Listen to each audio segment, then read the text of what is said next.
Apprendre à son chat à aller dans sa cage sur demande. Alors naturellement, on laisse les cages sorties avec des belles serviettes dedans pour que les minous veuillent y aller. Les minous aiment les cachettes, donc sont portés à y aller de toute façon. Et là, on va façonner, donc on va cliquer les moindres petits mouvements. La tête qui se tourne vers la cage, la tête qui s'étend vers la cage, le corps qui se déplace vers la cage, la tête qui rentre dans la cage, la première patte qui rentre, la deuxième patte qui rentre, la troisième patte qui rentre. Bref, toutes les petites étapes que vous avez vues dans les vidéos précédentes. Et ça fait en sorte que vraiment c'est le minou qui décide d'aller dans la cage et on le fait par petites étapes. Naturellement, avec certains chats, ça va plus vite qu'avec d'autres. Avec Méloman et avec Lucas, ça va être un peu plus lent qu'avec Miley, qui est vraiment débile.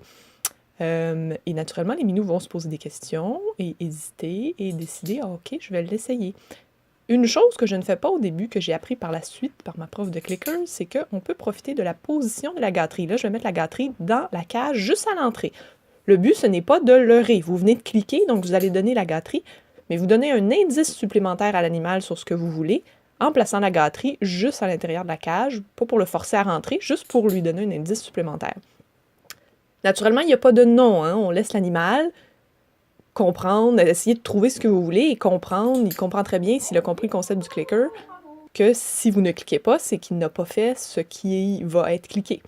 Donc, il n'y a pas de lieu de dire non. C'est plate de se faire dire non tout le temps. Par contre, si on peut juste essayer de trouver comment faire cliquer, c'est beaucoup plus intéressant.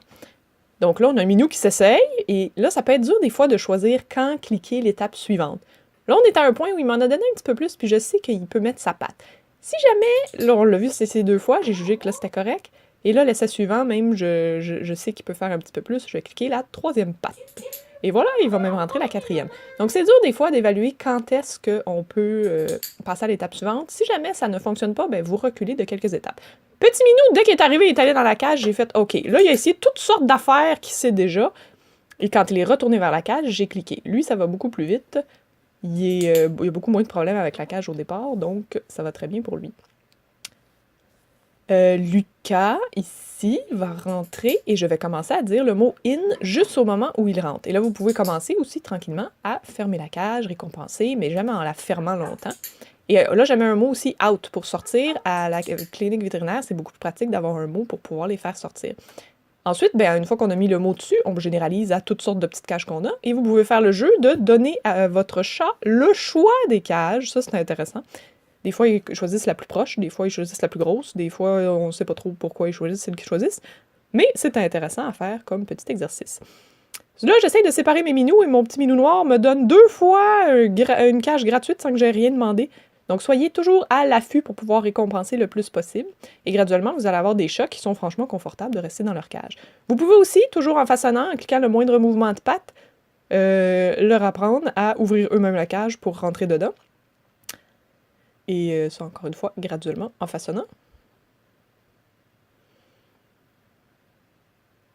Et vous pouvez faire des exercices, pareil comme si vous alliez au vétérinaire avec tout le monde, où finalement, on met tout le monde dans les cages, on récompense dans les cages, on récompense à la sortie. N'oubliez pas d'aller en petites étapes. On se met pas à fermer la cage du premier coup, sinon vous allez devoir refaire d'autres étapes. On généralise à des boîtes, des paniers à linge sale, des sacs de papier, et des sacs normaux. Pourquoi est-ce que je veux généraliser à ça?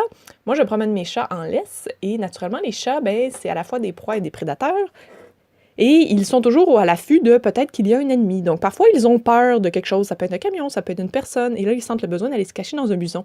S'il n'y a pas de buisson, moi, j'ai pas envie de traîner ma cage avec moi, mais j'aimerais pouvoir traîner mon sac, juste pour qu'ils puissent rentrer dedans, et en cas d'urgence, je voudrais pouvoir ramasser le sac, et pouvoir partir avec. Donc, on fait des petites étapes, on le met à la verticale, on lève un tout petit peu, on clique, on récompense, on clique, on récompense, on clique, on récompense.